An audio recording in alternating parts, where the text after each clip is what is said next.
Ya. Bismillahirrahmanirrahim. Assalamualaikum warahmatullahi wabarakatuh. Assalamualaikum warahmatullahi wabarakatuh. Alhamdulillahirabbil alamin. Wassalatu wassalamu ala asyrofil anbiya'i wal mursalin Sayyidina Muhammadin wa ala alihi wa ashabihi ajma'in amma ba'du.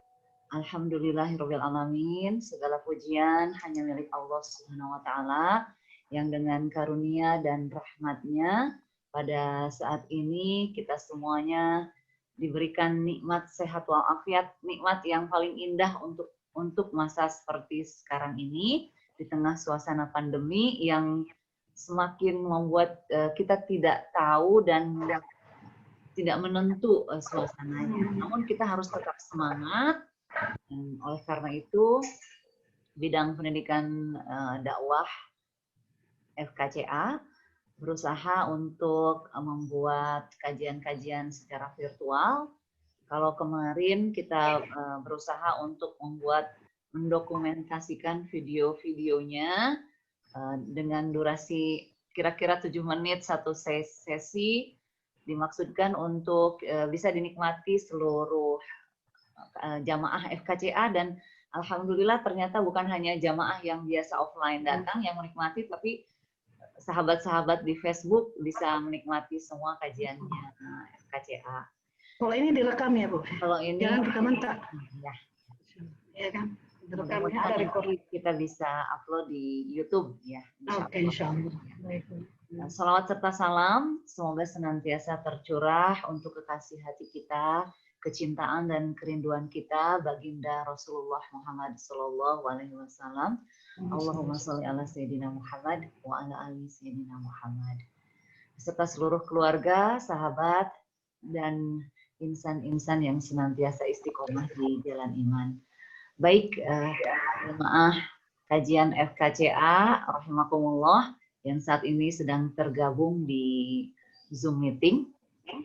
Ya, kita nikmati insyaallah ke depan uraian-uraian indah tafsir Al-Quran yang akan dibawakan oleh guru kita, Gurunda Dr.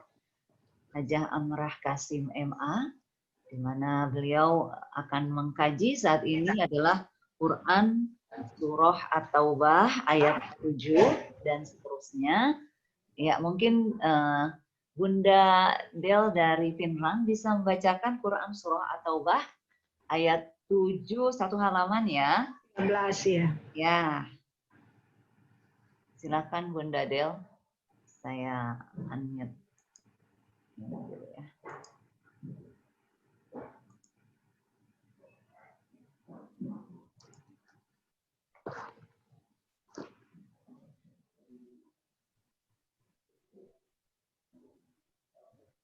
Ayat 7 sampai 13. Ya, silakan Bunda Del. Di ini dulu speakernya. Di unmute, dibuka itu anunya. Iya. Dibuka speakernya. Speakernya. Ada gambar mic. Yang mute itu dibuka menjadi unmute. Itu bukan ini yang mute-nya. Ya. Harus dibuka sendiri. Iya, host ya bisa bukakan ya? Iya, nggak bisa bukakan. Coba Ibu di itu di ada itu di samping kiri. Coba ditekan, kemudian di samping kiri itu ada gambar mic. Nah, ada mute itu di situ. Ada tulisan mute. Ya, diketik aja, diklik. Diklik supaya suaranya masuk.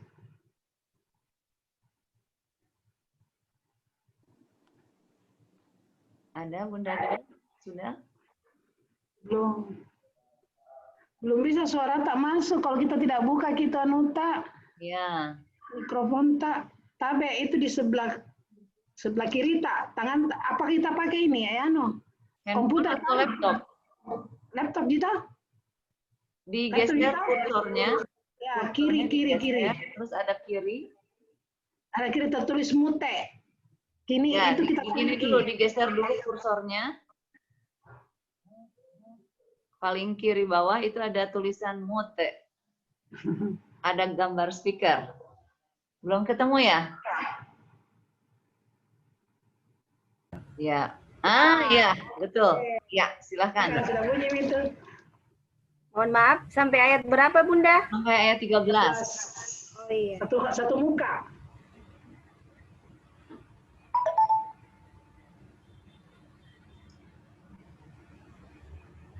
Saya mulai. Ya, silakan. أعوذ بالله من الشيطان الرجيم بسم الله الرحمن الرحيم كيف وإن يظهروا عليكم لا يرقبوا فيكم إلا ولا ذمة. Bunda sayang, Quran surah At-Taubah, surah Iya. ke-9, Ayat 7. ayat Ayat 7. 7 tadi. Satu lagi di depannya. 7. Ayat 7 ya. Ya, mulai dari situ. Ya. Mohon maaf. Tidak apa-apa. Apa? Ya.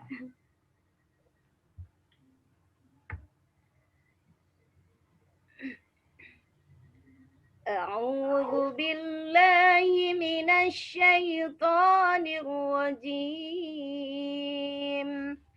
بسم الله الرحمن الرحيم كيف يكون للمشركين عهد عند الله وعند رسوله إلا الذين عاهدتم عند المسجد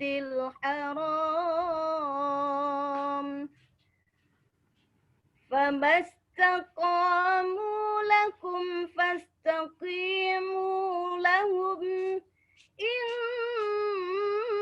الله يحب المتقين كيف وإن يظهروا عليكم لا يرقبوا فيكم إلا ولا ذمة يرضونكم بأفواههم وتأبى قلوبهم وأكثرهم فاسقون اشتروا بآيات الله ثمنا قليلا فصدوا عن سبيله إنهم ساء ما كانوا يعملون لا يرقبون في مؤمن إلا ولا ذمة وأولئك هم المعتدون فإن تابوا وأقاموا الصلاة وآتوا الزكاة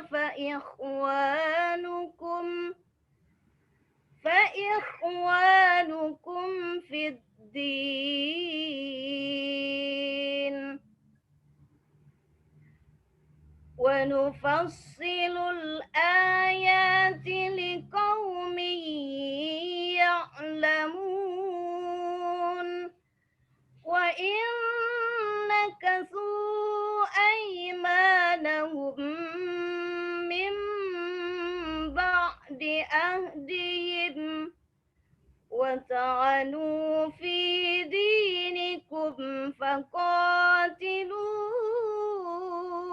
أئمة الكفر إنهم لا أيمان لهم لعلهم ينتهون صدق الله Satu lagi Bunda. Satu lagi. Oh, satu. Allah tuqatilu. Iya. Terakhir. Saya Lanjutkan. langsung saja Bunda ya. Iya, langsung aja. Allah. Ala tuqatiluna qauman nakasu aymanahum wa hammu bi ikhrajir rasuli wa hum bada'ukum awwala marrah atahsyawnahum fallahu ahaqqu an takhshawhu in kuntum mu'minin. Sadaqallahul azim. Alhamdulillahirrahmanirrahim. Terima kasih Bunda sayang. Ya. Selanjutnya kami persilahkan untuk membacakan sari tilawahnya Bunda Ibah. Silakan Bunda Ibah.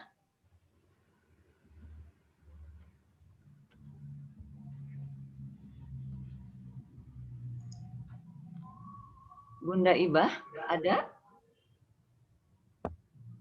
Ditutup videonya. Oh ya. Atau Bunda Nurdaunah? Ini kan 11. Kemana mereka ini? 11 yang masuk, 4, 5. Ada 6 ini yang harus dilihat kemana mereka. Ya. Ayo dong. Bunda Iva, mohon dibaca sari tilawahnya Quran Surah At-Taubah. Surah At-Taubah ayat 7 sampai dengan 13. Terjemahannya. Ya. Maaf, baru gabung. Iya, nggak apa-apa. Lagi sholat. Ayat 7 ya. Ya, At-Taubah ayat 7 sampai dengan ke-13.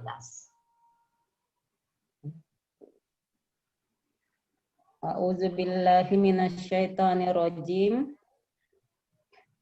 Bagaimana mungkin ada perjanjian aman di sisi Allah dan Rasul-Nya dengan orang-orang musyrik, kecuali dengan orang-orang yang kamu telah mengadakan perjanjian dengan mereka di dekat Masjidil Haram.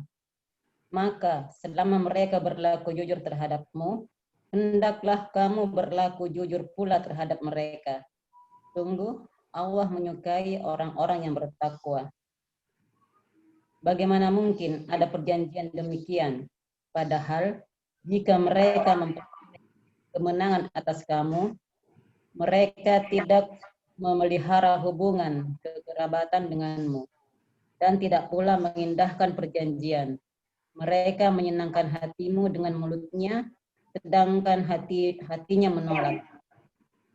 Kebanyakan mereka adalah orang-orang yang fasik. Mereka memperjualbelikan ayat-ayat Allah dengan harga murah. Lalu mereka menghalang-halangi orang dari jalan Allah. Sungguh, betapa buruknya apa yang mereka kerjakan. Mereka tidak memelihara hubungan kekerabatan dengan orang-orang mukmin dan tidak pula mengindahkan perjanjian. Dan mereka itulah orang-orang yang melampaui batas. Dan jika mereka bertobat, melaksanakan sholat dan menunaikan zakat, maka berarti mereka itu adalah saudara-saudaramu seagama. Kami menjelaskan ayat-ayat itu bagi orang-orang yang mengetahui. Dan jika mereka melanggar sumpah setelah adanya perjanjian dan mencerca agamamu, maka perangilah pemimpin-pemimpin kafir itu. Sesungguhnya mereka adalah orang-orang yang tidak dapat dipegang janjinya. Mudah-mudahan mereka berhenti. Mengapa kamu tidak memerangi orang-orang yang melanggar sumpah dan telah merencanakan untuk mengusir Rasul dan mereka yang pertama kali memerangi kamu? Apakah kamu takut kepada mereka? Padahal Allah lah yang lebih berhak untuk kamu takuti jika kamu orang yang beriman. Sadaqallahul azim. Alhamdulillahirrahmanirrahim. Terima kasih Bunda Iva yang telah membacakan sari tilawah Quran Surah At-Taubah ayat ke-7 sampai dengan 13. Baik sahabat filah rahimakumullah, mari kita dengarkan bersama tafsir Quran Surah At-Taubah ayat 7 sampai dengan 13 oleh Gurunda Dr. Hajah Amrah Kasim MA. Kepada Umi disilakan dengan hormat. Ya, terima kasih. Bismillahirrahmanirrahim. Assalamualaikum warahmatullahi wabarakatuh. Waalaikumsalam warahmatullahi wabarakatuh. Alhamdulillahi rabbil alamin. Wal aqibatu lil muttaqin wa la udwana illa 'alal zalimin. Asyhadu an la ilaha illallah wahdahu la syarika lah. Lahul mulku wa lahul hamdu yuhyi wa yumiitu wa huwa 'ala kulli syai'in qadir. Allahumma salli ala sayyidina Muhammadin, salli ala sayyidina Muhammadin fil awwalin wal akhirin, salli ala sayyidina Muhammadin fil illiyin fil mala'il a'la ila yaumiddin. Ibu-ibu sekalian, terkhusus moderator kita Ibunda Maria dan seluruh peserta, alhamdulillah semakin meningkat, sudah ada 13 partisipannya. Biasanya sepertinya begini, awal-awal itu begini 13, akhirnya nanti di akhir bisa sampai 50. Berapa kapasitas Anuta ini? 100 ya, bisa insya Allah. Nanti 300 Umi, 300. 100 banyak sekali. Alhamdulillah, insya Allah nanti ya, karena ini awal ya, baru awal, nanti juga terbiasa. Baik, kita sekarang di suasana masih tahun baru, di hari kedua tahun 2020. Saya ingin dulu, karena banyak kemarin yang mempertanyakan sebelum saya masuk ke materi, ini kan tahun baru Masehi ya. Seakan-akan kita kenapa sibuk-sibuk juga mengingat apa urusan kita dengan tahun Masehi. Kita kan orang Islam tahun Hijriah. Kita mestinya di tahun Hijriah juga saja sih tidak seperti itu. Tahun Masehi dan tahun Hijriah itu milik umat manusia. Jadi kita sekarang berada di tahun Hijriah, tahun Masehi. Kenapa dikatakan tahun Masehi? Betul, tahun penanggalan Masehi itu diawali perhitungannya pada saat kelahiran Isa alaihissalam. Tapi yang penting kita di sini adalah perhitungan tahun Masehi itu kapan dihitung.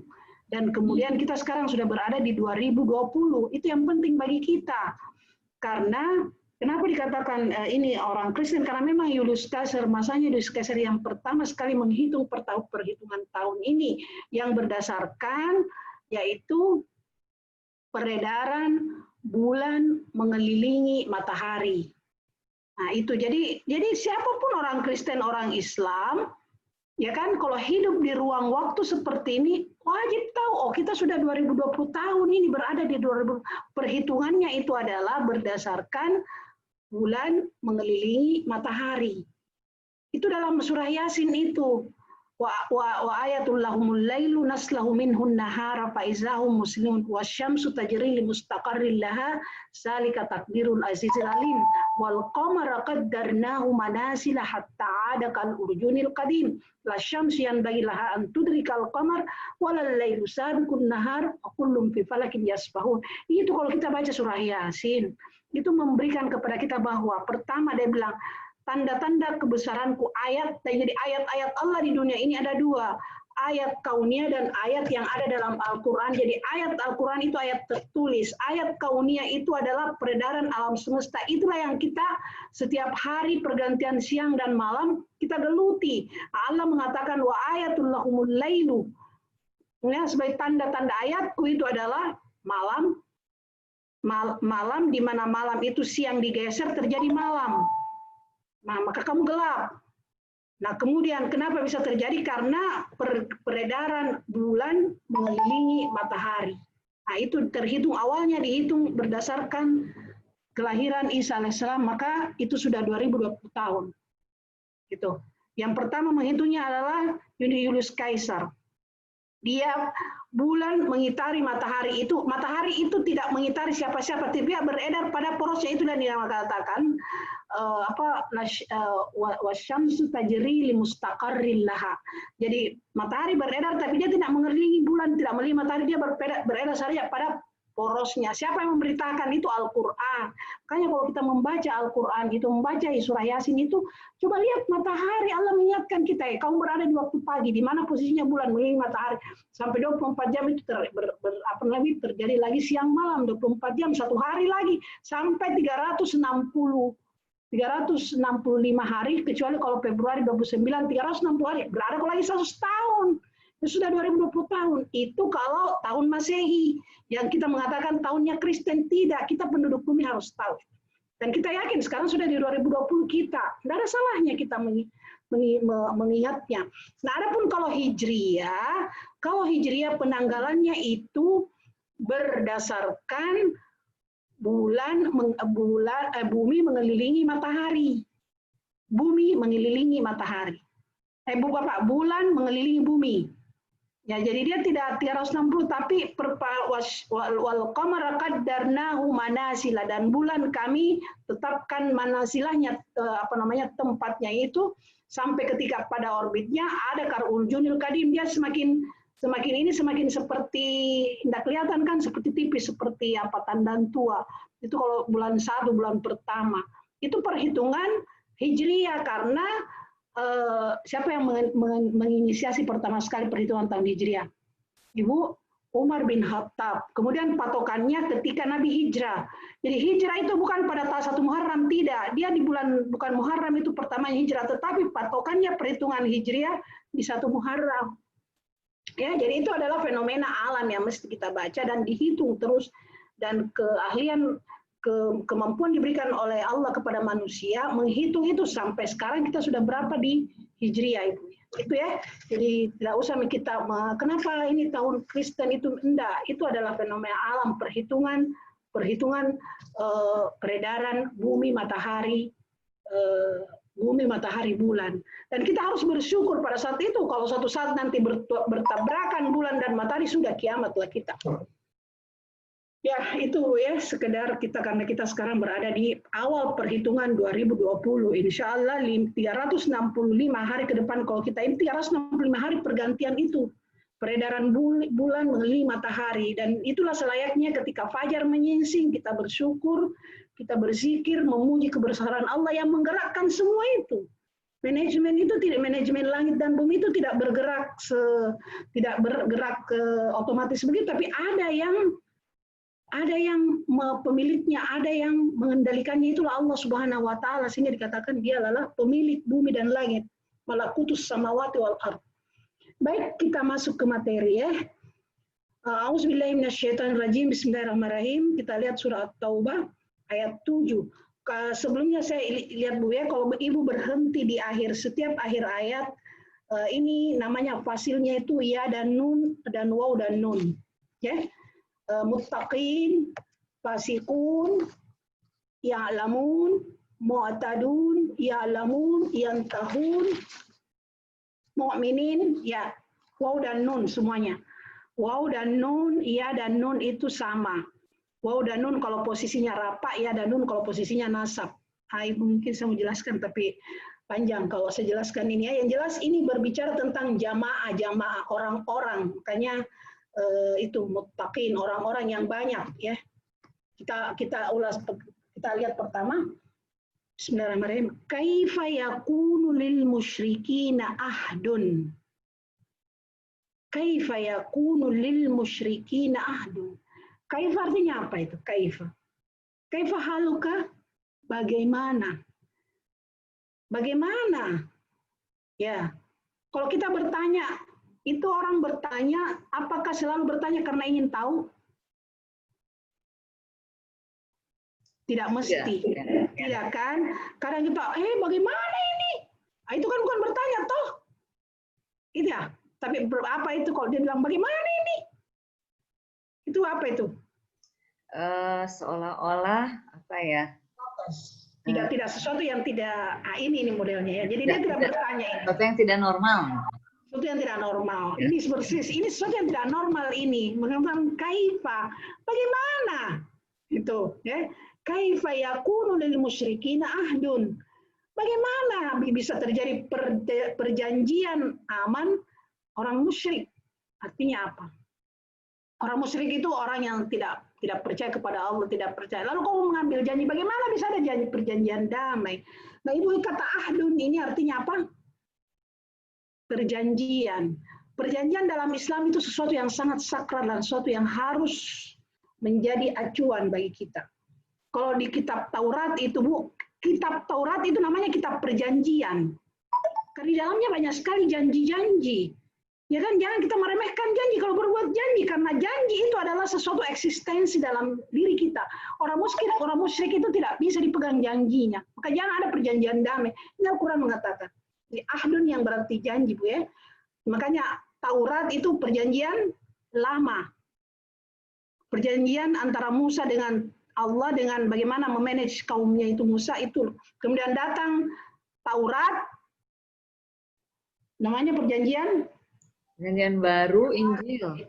Nah, kemudian datang Al-Quran, menghimpun semuanya itu. Shaddiqan lima bani, dan meluruskan apa-apa yang sudah itu, karena terkait dengan waktu yang sudah berputar. Oh, orang Yahudi banyak memalsukan, banyak merubah. Taurat pun begitu, Injil pun begitu. Datanglah Al-Quran, meluruskan semuanya itu. Jadi bukan lagi ahdun. Nah ini, Al-Quran datang lagi mengingatkan bagaimana perilaku orang musyrik. Kaifa yakunu lil musyrikina ahdun 'inda Allahi wa 'inda rasulih. Bagaimana bisa terjadi perjanjian damai antara orang musyrik bersama dengan Allah dan Rasulnya? Nggak mungkin itu. Ya kan? Illa alladzina ahadtum 'indal masjidil haram. Ada pengecualiannya. Karena ini kan ibu ikuti episode yang lalu ya. Kalau diikuti itu bisa nyambung. Kalau tidak harus diulangi lagi ya. Illa itu kecuali alladzina ahadtum 'indal masjidil haram. Kecuali orang-orang yang terlanjur engkau mengambil janji kelihatan haram, ya. Nah, ini sebelumnya ada perjanjian damai yang dilakukan oleh Rasulullah SAW di waktu Rasulullah mau ke Mekah dihadang oleh kaum Quraisy. Di situ kemudian terjadi perjanjian bahwa kita tidak boleh saling menyerang, kita harus saling menjaga selama 10 tahun. Itu ada perjanjian yang terjadi antara Nabi dengan beberapa kaum musyrikin dari kabilah Damra dan kabilah Kinana. Itu 10 tahun, namanya perjanjian apa, Ibu? Biasa belajar sejarah. Ada tempat Hudaybiyah. Iya, betul. Iya. Kalau kita dari umrah itu dari arah Mekah ya, dari arah Madinah ke Mekah, masuk Mekah ya. Ada kampung di situ. Makanya dibilang Aindal Masjid, dekatnya Masjidil Haram itu pernah terjadi perjanjian. Nah, itu perjanjian di situ isinya salah satunya adalah perdamaian antara orang muslim dengan orang musyrik selama 10 tahun. Nah, itu saja yang boleh jadi itu. Yang lain-lain tidak boleh terjadi perjanjian. Karena bagaimana bisa damai kalau mereka menduduki Masjidil Haram, kemudian menggantung berhala di situ, bagaimana bisa damai? Ya harus diperangi lah. Nah, itu tidak boleh ada perjanjian kecuali perjanjian yang ada pada Hudaybiyah. Sudah sampai di sini sudah paham, Bu? Jadi, kaifa yakunu lil musyrikin ahdun indallahi wa inda rasulih. Orang musyrik itu mau ada perjanjian bahwa tidak boleh saling menyerang. Kita damai aja deh. Jangan kamu serang kami, orang Mekah yang kafir Quraisy dengan orang Madinah yang sudah muslim, sudah beriman itu, pokoknya bagaimana kita bisa berdamai. Tidak boleh, selama kamu musyrik tidak boleh kita damai, karena pertama Mekah itu harus dibebaskan dari berhala. Nah, sekarang berhala di sana masih bergantungan. Nah, Rasulullah harus masuk ke Mekah, harus membebaskan itu melalui apa? Melalui walaupun Rasulullah SAW tidak melakukan kekerasan masuk, tetapi dia artinya memasuki wilayah Mekah itu dengan sendirinya dia harus membatalkan perjanjian damai. Kan awalnya memang ada perjanjian bahwa orang mukmin yang ke Mekah, gimana Bu? Orang Madinah, orang yang beriman ke Mekah tidak boleh dikasih kembali. Tapi orang Mekah yang ada di Madinah dikasih kembali. Itu kan ada perjanjian seperti itu. Nah, ini untuk menjaga itu semua susah. Rasulullah SAW melakukan perbaikan, melakukan perubahan. Kalau begini terus mengingat perjanjian itu. Jadi Al-Quran turun, kaifa yakunu lil musyrikin ahdun, bagaimana kamu melakukan perjanjian damai dengan orang musyrikin sedangkan mereka itu musyrik. Padahal tujuan Islam adalah bagaimana memberantas kemusyrikan, jadi mustahil. Itu tidak boleh terjadi. Jadi nanti itu kemudian diberikan waktu 4 bulan kan selamanya Ibu ya, selama yang seperti ayat yang lalu itu dijelaskan bahwa diberi waktu 4 bulan, silahkan mau beriman atau tidak, diberikan waktu 4 bulan. Nah, kemudian terjadilah Fathu Makkah. Jadi illal ladzina ahadtum indal Masjidil Haram, pengecualiannya itu adalah orang-orang yang sudah terlanjur damai, ada perjanjian damai dengan Rasulullah di Hudaybiyah. Perjanjian damai itu mereka isinya salah satunya adalah tidak boleh saling menyerang selama 10 tahun. Nah, itu masih diakomodir perjanjian itu. Nah, kemudian kita lanjut, famastaqamu lakum fastaqimu lahum. Nah, kalau mereka itu lurus terhadap perjanjian itu artinya mereka saling menjaga kamu. Kalau orang musyrik ada perjanjian dengan orang Islam di kabilah lain, tidak boleh kamu bantu ya, tidak boleh kamu bantu orang musyrik untuk menyerang orang muslim, itu salah satu perjanjiannya. Kalau mereka lurus itu fastaqimu lahum, maka berlaku lurus janji kamu juga kepada mereka. Innallaha yuhibbul muttaqin, karena Allah sangat mencintai orang yang bertakwa. Ciri orang yang bertakwa adalah istiqamah. Istiqamah itu adalah kalau seorang bisa menunaikan janjinya. Begitu, Bu. Kita tidak bisa terlepas ini dengan janji-janji. Kita lahir di dunia ini berjanji dengan Tuhan. Berjanji lastu birabbikum? Qalu bala, itu perjanjian pertama. Jadi perjanjian-perjanjian itu harus dipatuhi. Kalau orang patuh dengan janjinya, itulah orang yang istiqomah namanya. Kalau orang istiqamah itu ciri orang yang bertakwa. Ini kan? Jadi ini ya Bu ya. Famastaqamu lakum. Jadi dengan siapa saja. Jadi kalau kita berbuat janji Bu, apakah orang muslim atau non-muslim itu sama. Kita harus istiqamah terhadap janji. Itu Islam Ibu. Jadi jangan mengatakan, orang Masehi, orang itu, tidak. Kalau kita mengadakan perjanjian itu janji, ahdun itu kita harus istiqamah. Karena kita orang yang bertakwa, karena istiqamah itu adalah salah satu karakter orang yang bertakwa. Ini dunia ini kacau, negara kacau, karena tidak ada keistiqamahan. Pemerintah umpamanya, pemerintah janjinya begini, lain lagi Nabi bilang, lain lagi berubah-ubah terus, tidak ada, karena istiqomah itu adalah syarat sebuah kestabilan negara. Ya, coba lihat Bu, kalau kalau banyak tidak ada keamanan terjadi itu karena tidak ada keistiqomah. Nah, inilah orang muslim diberikan Al-Qur'an bekal bahwa lihat itu. Kalau tidak ada istiqomah tidak akan ada keamanan. Makanya perintah istiqomah itu bagi orang yang bertakwa. Begitu Bu. Paham Bu? Ya. Kaifa yakunu lil musyrikina ahdun indallahi wa inda rasuli. Ini orang musyrik di masa Nabi, di masa Rasulullah SAW sebelum Fathu Makkah. Ya kan? Mereka ada perjanjian Nabi, tidak bisa kita damai, karena Makkah itu harus dibebaskan dari penyembahan berhala. Kalau Makkah tidak dibebaskan, Islam tidak akan tersiar ke seluruh dunia.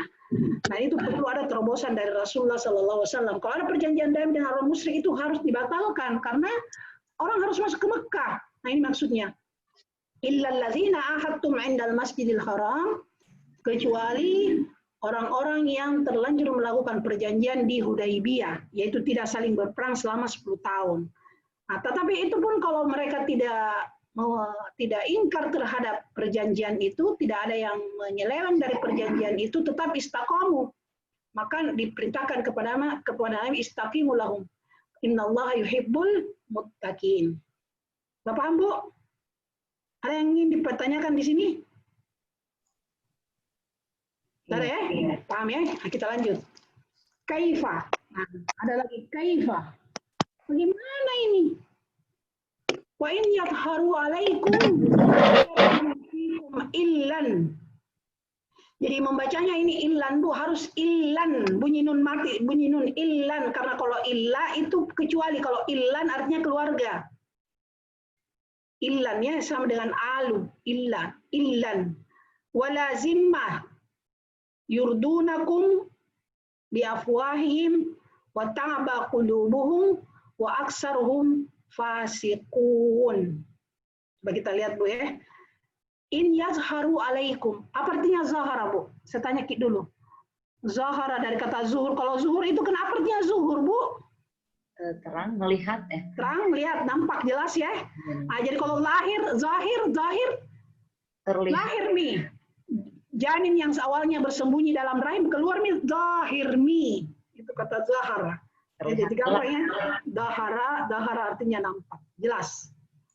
In yadharu alaikum, kalau orang musyrik itu nampak, artinya orang musyrik itu dominan di atas kamu, dia berjaya di atas kamu, dia kalah mengalahkan kamu, itu zahara.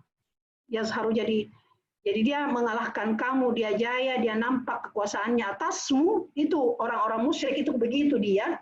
Kalau dia yang memiliki, kan ini ceritanya orang muslim dengan orang kafir di masa itu, kadang orang muslim menang dalam peperangan seperti di perang Badar. Kemudian perang Uhud, orang yang menang lagi siapa yang menang di perang Uhud Bu? Orang musyrik. Nah, giliran orang musyrik yang menang, apa yang terjadi? La yarqubu fikum illan. Menindas. Mereka itu tidak memelihara hubungan kekerabatan dengan kamu dan semua perjanjian itu dia langgar kalau dia yang menang. Tapi kalau Rasulullah dengan muslimin yang menang, itu semua dipelihara, itu yang namanya kekerabatan. Contohnya Bu ya, waktu perang Badar. Waktu perang Badar itu kan banyak tawanan-tawanan dari pihak keluarga Nabi kaum kufar Mekah. Itu masih diberikan perhitungan, yaitu keluarga Rasulullah. Masih ada perhitungan keluarga itu dalam Islam. Makanya lahirlah mereka bisa menembus itu dirinya tawanan itu. Tidak dihabisin mereka. Tapi kalau orang kufar, orang kafir yang menang, habis kok. Tidak nalihat kok bersaudara atau apa. Ini yang diingatkan dalam Al-Quran bagaimana kekejiannya dan bagaimana keluhuran orang Islam itu dalam perang maupun damai tetap memperlihatkan istiqomah dan keluhuran budi. Memelihara yang namanya illan. Dan itu kekerabatan, kekeluargaan. Wala zimma itu adalah perjanjian juga Bu, ya, keamanan. Nah, itu yang harus kita pelihara. Jadi bagaimanapun dalam keadaan apapun musuh kita, dalam keadaan itu orang Islam harus memperlihatkan sikap keluhuran akhlak. Kalau dia keluarga, kita tetap bagaimana keluarga itu diperlakukan. Tidak semena-mena kalau Islam. Makanya kenyataan-kenyataan yang ada bahwa Islam itu begini, itu tidak seperti itu Al-Quran. Al-Quran dalam keadaan perang, dalam keadaan kita bermusuhan, keluarga kita harus perlihatkan itu. Ya kan, kita harus perhitungkan itu. Ada perjanjian di antara kita secara adat, kita harus junjung tinggi itu. Itulah ajaran Al-Quran. Di Al-Quran itu sangat damai, sangat lembut. Nah, kemudian Al-Quran mengingatkan yurdunakum biafwahihim wa ta'aba qulubuhum. Memang orang musyrik itu kalau dia berada di atas angin, dia menang, itu selalu ingin bagaimana menyenangkan kamu, supaya kamu bisa meninggalkan keimananmu, supaya kamu bersekutu dengan mereka dengan segala kemusyrikan itu. Itu mereka begitu. Menyenangkan kamu dengan mulutnya, kemudian hatinya itu menolak, tidak mau menerima ajaran Islam. Wa aksaruhum fasikun. Al-Quran menjelaskan, mengingatkan kebanyakan di antara mereka itu fasik. Jadi Ibu, istilah fasik itu apa? Jadi ada fasik Bu ya. Fasik itu adalah itu yang jadi fasik itu bertentangan dengan orang muttaqin ya. Jadi di sini aksaruhum fasikun, ta'ba qulubuhum, yurduna bi afwahihim. Mereka itu selalu ingin mengobok-obok kamu supaya kamu kembali ke kemusyrikan, padahal hatinya mengingkari ajaran Rasul. Ya, Saya tanya dulu, kenapa orang-orang musyrik di masa itu tidak mau menerima ajaran Rasul? Kira-kira apa sebabnya? Padahal Nabi itu kan suatu sosok yang sudah sangat dipercaya. Mereka yakin bahwa tidak mungkin Nabi itu membawa ajaran yang akan misalkan mereka dari dulu Muhammad itu dipercaya, Bu, sejak kecil. Tapi kenapa ketika Nabi menyodorkan Islam, mereka langsung mati-matian menolak? Ada kepentingan kekuasaan. Ada kepentingan mereka. Apa kira-kira kepentingannya? Di antara yang paling mereka tolak itu adalah ajaran persamaan manusia yang dibawa oleh Rasulullah. Pokoknya masuk Islam kamu sama di sisi Allah. Tidak ada yang bisa mengeksploitasi. Ada namanya hak-hak perempuan banyak sekali itu yang mereka tolak. Bukan menolak Muhammad. Kalau Muhammad itu mereka percaya. Nah itu ya, jadi mereka selalu ingin menyenangkan kamu, tapi hatinya menolak. Dan itulah kebanyakan orang-orang fasik. Jadi mereka tidak akan melihara hubungan kekerabatan, mengindahkan perjanjian. Pokoknya bagaimana bisa menghabisi kaum muslim. Jadi ibu bisa bayangkan ya, seandainya Rasulullah tidak menang pada saat itu, Islam tidak akan berkembang. Jadi titik terakhir itu perjuangan Rasulullah ketika kota Mekkah dibebaskan, itulah namanya Fathu Makkah pada ayat izaja anasrullahi wa ra'aitan nasa yadkhuluna fi dinillahi afwaja. Disitulah puncak kemenangan Islam ketika orang musyrik lagi dimasuki kota Mekkah, tidak ada lagi yang melawan. Dan Ka'bah yang bergelantungan di sana berhala itu sudah tidak ada lagi. Rasulullah SAW sudah bisa mendirikan negara berdasarkan kedaulatan Islam pada saat itu. Nah, kita lanjut Bu ya. Ada yang tidak dipahami ini. Kaifa wa in yazharu alaikum. Nah, bagaimana itu orang musyrik itu kalau dia menang di atas kamu, dia dominan di atas kamu, dia memiliki kekuasaan atasmu, la yarqubu fikum illan wala zimma. Itu mereka tidak tidak menghiraukan yang namanya kekerabatan, kekeluargaan dan perjanjian. Karena mereka hanya selalu ingin bagaimana dengan mulutnya itu membuat kamu ridha, padahal sebenarnya hatinya tidak mau beriman. Dan itulah tanda-tanda sifat kefasikan, dan kebanyakan mereka itu fasik. Jadi ibu ada di sini aluzimma Bu ya, ada istilah zimma.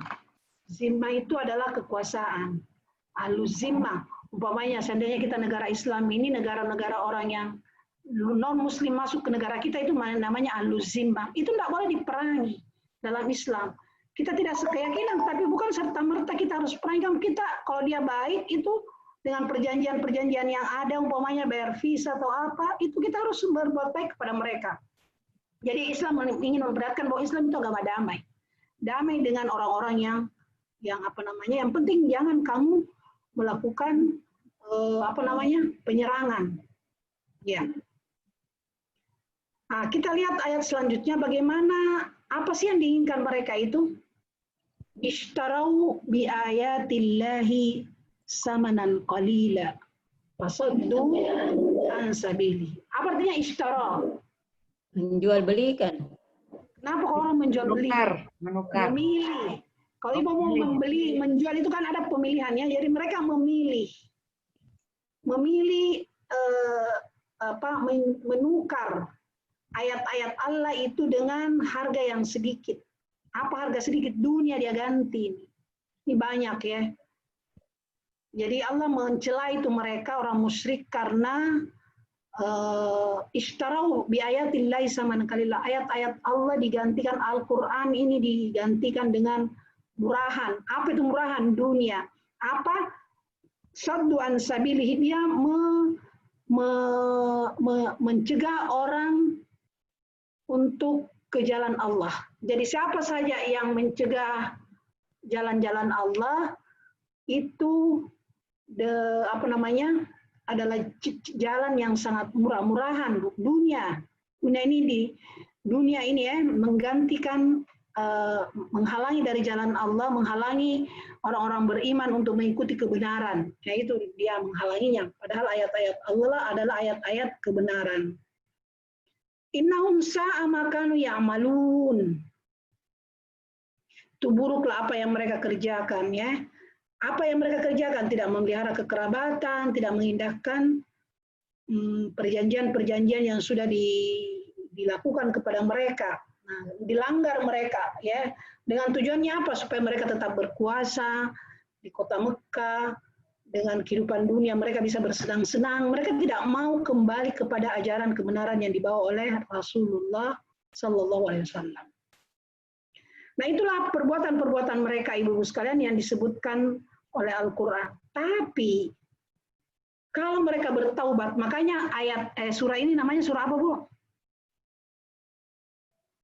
Apa namanya? Taubah. Banyak sekali pelanggaran apa saja dilakukan, tapi kalau bertaubat tidak ada masalah. Ya, tidak ada masalah.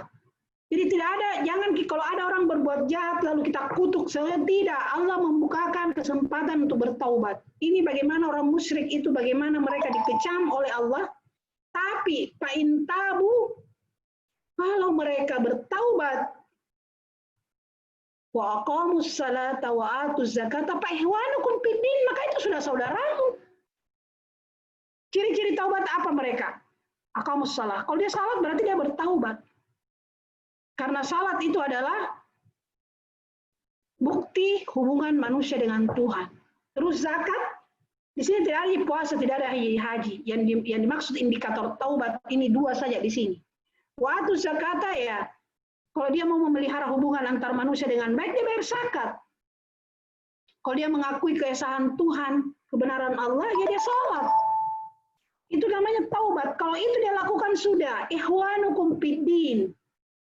Jadi jangan kita mengkafirkan, dia salat, dia zakat, lalu kita tidak boleh mengatakan hal dan tidak bisa. Kalau dia selama dia taubat, dan salah satu indikator taubat itu dua disebutkan di sini, yaitu aqamus salata wa atuz zakata fa ihwanukum fid din. Kalau dia saudara kita berarti darahnya harus kita jaga.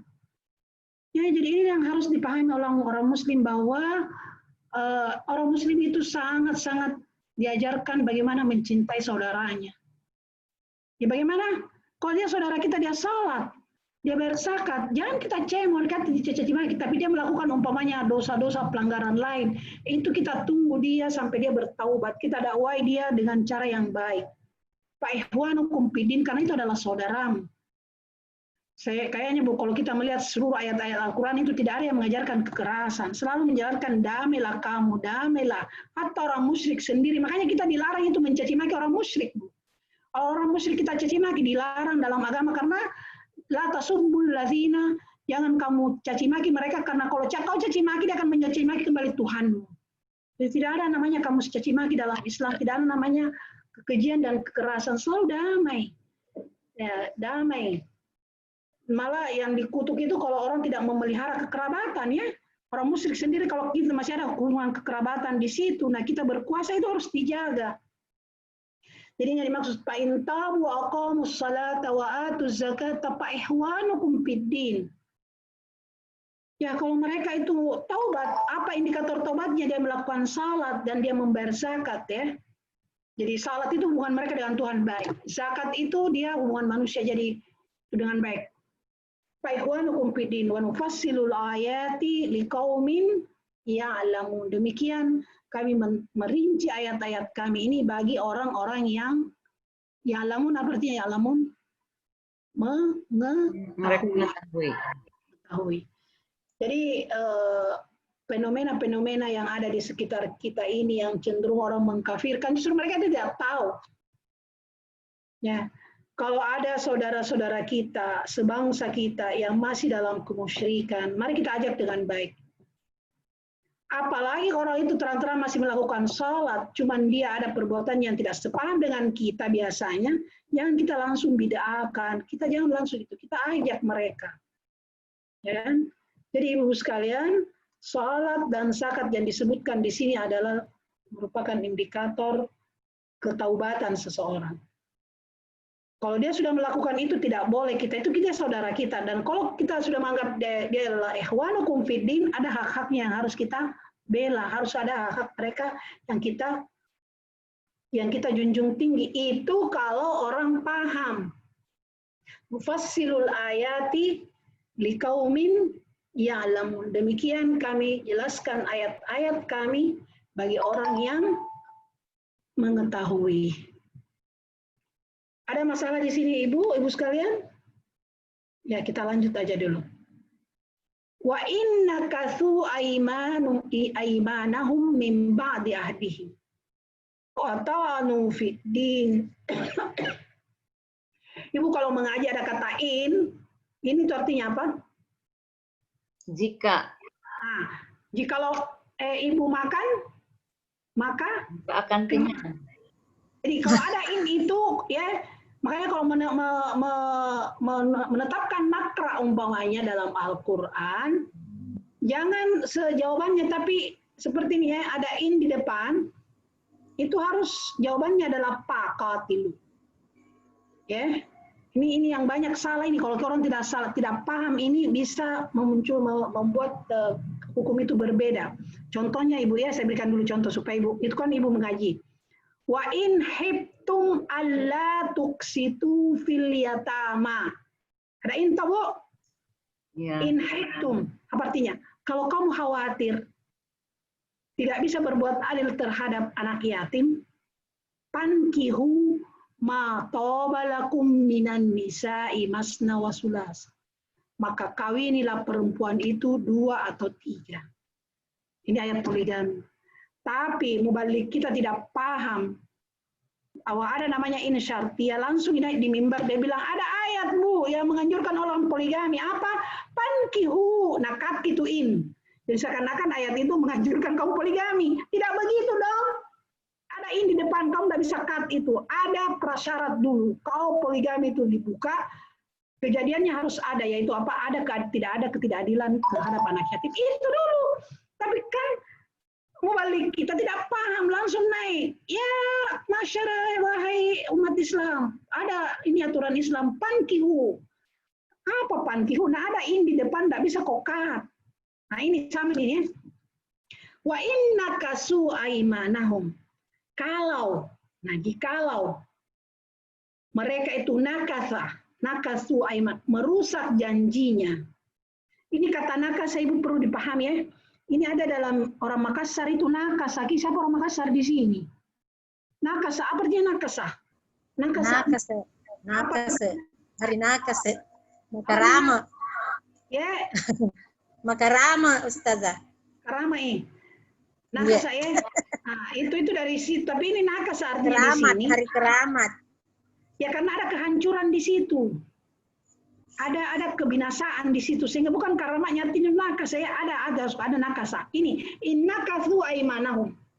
Kalau mereka merusak sumpahnya mimba di ahdihim, sesudah mereka berjanji dan mencerca agamamu.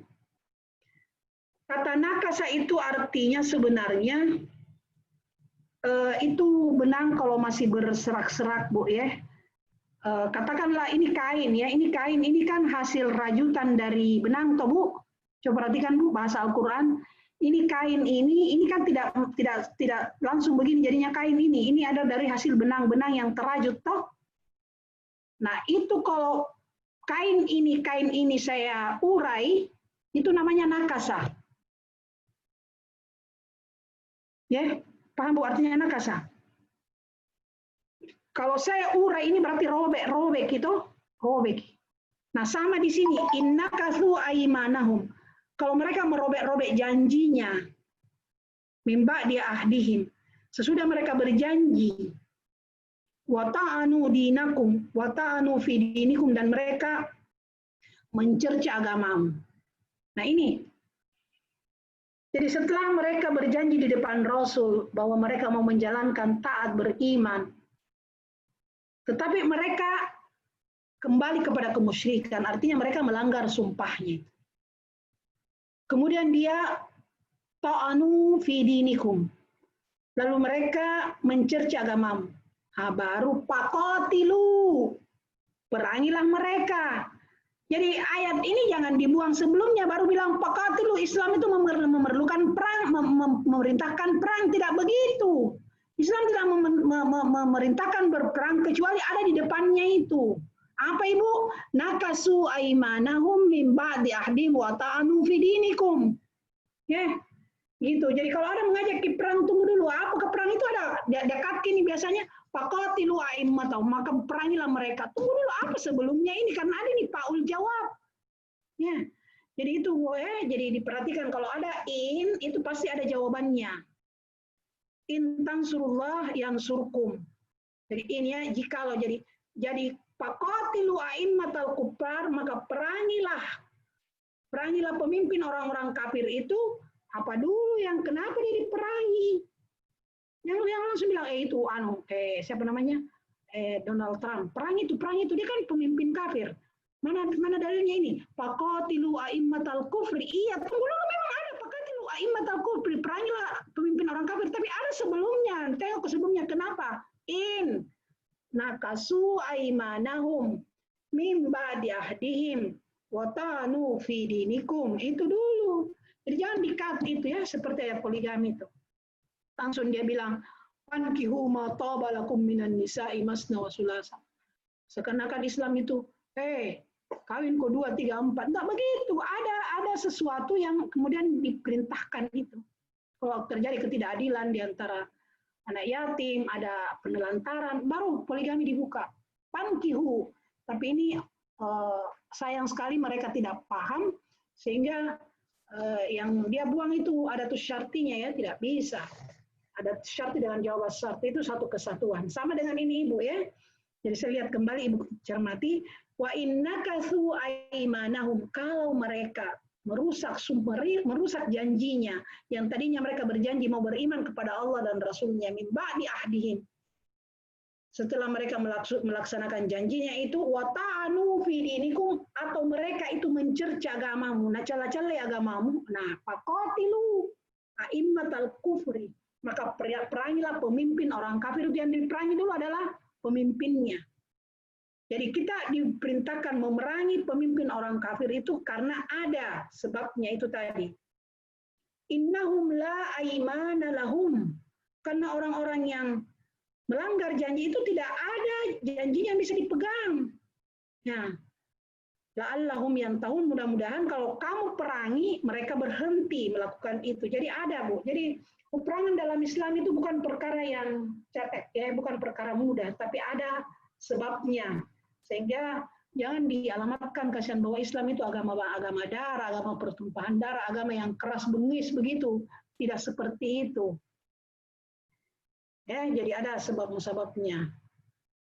Jadi di masa ini ya, orang-orang Yahudi dan Nasrani, orang-orang non-Muslim itu melakukan perjanjian dengan Nabi. Karena Nabi kan kepala negara pada saat itu. Jadi dia naik memerintah dengan sendirinya, dibaiat, ada perjanjian yang diambil itu. Nah, kalau mereka melanggar janji atau mereka mencela agamamu, baru mereka diperangi. Sama seperti sekarang ini. Jadi jangan mudah mengatakan, ayo kita perangi orang kafir, jangan tanpa alasan, dengan dalil ada Al-Quran. Iya, Al-Quran memang begitu berbicara. Faqatilu a'immatal kufri. Tapi jangan dipotong dulu. Faqatilu a'immatal kufri. Ada sebelumnya itu, sebab-sebabnya ya. Innahum la aimana lahum la'allahum yantahun. Nah, ya mudah-mudahan itu bisa paham ya. Kita beranjak ke ayat terakhir, ayat 13. Ala tuqatiluna qauman. A itu kalau di awal kata A itu bertanya apa? A. Taruhlah tidak. Jadi ala artinya apa? Mengapa tidak? Mengapa tidak? Ala. Ala tuqatiluna qauman. Mengapa tidak kamu perangi kaum nakasu aimanahum, orang-orang yang nakasu aimanahum, yang merusak sumpahnya. Ya, orang sudah berjanji ya, yang masuk wilayah, umpamanya kita masuk suatu wilayah, ada janji ya. Jadi janji itu umpamanya ada aturan-aturan satu negara, kita masuk, jangan dilanggar karena itu janji. Makanya ciri orang Islam itu aman dia, karena dia selalu ada perjanjian, ada aturan, kita patuhi itu aturannya orang walaupun siapa punya. Kalau kita sudah menandatangani jangan diingkari. Nah ini ya, Allah mengatakan, ala tuqatiluna qauman nakasu aimanahum. Mengapa tidak kamu perangi orang-orang yang merusak sumpahnya itu? Wahammu bi'ikhrajir rasul. Ini orang-orang Makkah Bu yang disindir. Wahammu bi'ikhrajir rasul. Dan mereka keras untuk mengusir Rasulnya. Kita lihat Bu ya, Rasul itu terusir dari Makkah. Rasulullah SAW, saya sangat mencintai tanah airku di kota Mekah. Tanah tumpah darahku itu kota Mekah. Tapi saya terusir. Saya terpaksa meninggalkannya. Lalu dia pindah ke Madinah. Nah itu yang ini. Kemudian setelah di Madinah, dia selalu mau kembali ke Mekah. Karena di Mekah itu pusat Ka'bah, di situ pusat center perjuangan Rasulullah. Jadi bagaimanapun dia harus kembali. Nah, di sini diingatkan oleh orang muslim, kenapa kau tidak perangi mereka itu? Orang musyrik itu. Ketika umat Islam di Madinah sudah berjaya, sudah memiliki sudah memiliki kekuasaan. Jangan kamu berhenti sampai situ, kembali ke Mekah itu, rebut itu kota Mekah itu. Kembali perangi mereka itu. Nah, ditanya oleh Al-Qur'an, "Ala tuqatiluna qauman nakasu aymanahum." Kenapa kau tidak perangi mereka? Wahammu bi'ikhrajir rasul, dan mereka itu sudah berkeras mengeluarkan rasulnya dari Mekah. Wahum bada'ukum awwala marrah, dan mereka juga yang memerangi. Sekarang kamu di Madinah, dia memerangi pertama sekali menabuh gendang perang, ya. Perang Badar pertama ditabuh oleh mereka kan? Ibu ingat peristiwa perang Badar di Al-Anfal? Masih ingat nggak? Siapa yang memulai? Kenapa perang Badar terjadi? Orang Mekah yang mulai. Orang Mekah yang mulai itu. Jadi kenapa masa orang Islam diam? Nah ini semua diungkap kembali. Awal amar, atasyawnahum? Apa kamu takut sama mereka? Wallahu ahaqqu an tasyauhu. Padahal Allah lah yang berhak untuk kamu ketahui. In kuntum mu'minin. Kalau kamu betul-betul beriman. Jadi di sini sebenarnya orang beriman itu tidak perlu takut kepada selain Allah, Bu. Ya, di era corona tidak perlu takut, selain Allah saja kita takut. Jangan menggantung sesama manusia, Bu. Kepada kerabat siapapun paling dekat kita jangan menggantung, karena Ibu akan kecewa itu. Menggantung saja sama Allah. Menggantung saja sama Allah. Apapun kita hidup ya, ibu-ibu yang sudah sendirian, jangan menggantung, jangan mau menggantungkan diri kita kepada, hiduplah dengan diri kita dengan hanya menggantungkan kepada Allah. Allah lah yang menggerakkan mereka itu. Supaya kalau kita ketergantungan sama orang itu kita tidak akan istiqomah. Ya, itu Islam mendidik kita supaya jangan, apalagi namanya takut dengan apa? Takut hanya kepada Allah Subhanahu wa taala. Yang penting kita berada jalan kebenaran. Kita jangan melanggar. Ya usah, makanya orang yang ketakutan itu banyak melanggar, banyak neko-neko. Tapi kalau kita istiqomah, hanya Allah mengatakan istiqomahlah kamu. Ya, kamu tidak usah takut selain saya. Itulah ciri orang yang beriman. Jadi tidak perlu takut, karena takut itu stres. Menggantungkan diri kepada orang lain stres. Ya, negara ini stres karena dia bergantung sama itu. Seandainya dia belajar istiqomah dengan dirinya sendiri, kita akan tidak seperti ini. Kita akan merdeka. Ya, jadi itu pesan kita sebagai seorang saudara. Jangan menggantungkan. Mulai kita bangun tidur, jangan apa yang bisa kita lakukan sendiri. Jangan bergantung dengan pembantu, jangan bergantung dengan harta kepada anak. Jangan, sampai kita menghadap Tuhan, kita usahakan jangan menggantung diri kita. Hanya bergantung kepada Allah, huwa al-hayyul qayyum. Makanya baca itu ayatku sikir, ya hayyu ya qayyum, wahai yang berdiri, yang hidup. Aku hanya menggantungkan kepadamu. Ya aku tidak pernah takut sama siapa. Ya itu yang seperti itu. In kuntum mu'minin. Jika kamu adalah orang-orang yang beriman. Itu Bu ya pesan-pesannya. Jadi betul ini menggambarkan bagaimana suasana di masa Rasulullah, tapi pembelajaran sehingga diulangi kepada kita bahwa ini akan berulang kembali. Bagaimana ya kesetiaan berjanji, ketika kamu berjanji jangan mudah menyelisihi janji. Jangan mudah melanggar. Karena setia dengan janji, Bu ya, di mana-mana kita kan sumpah setia terhadap janji, itu adalah ajaran Islam. Setia terhadap setia kita bernegara Republik Indonesia, kita setia kepada negeri kita ini, setia.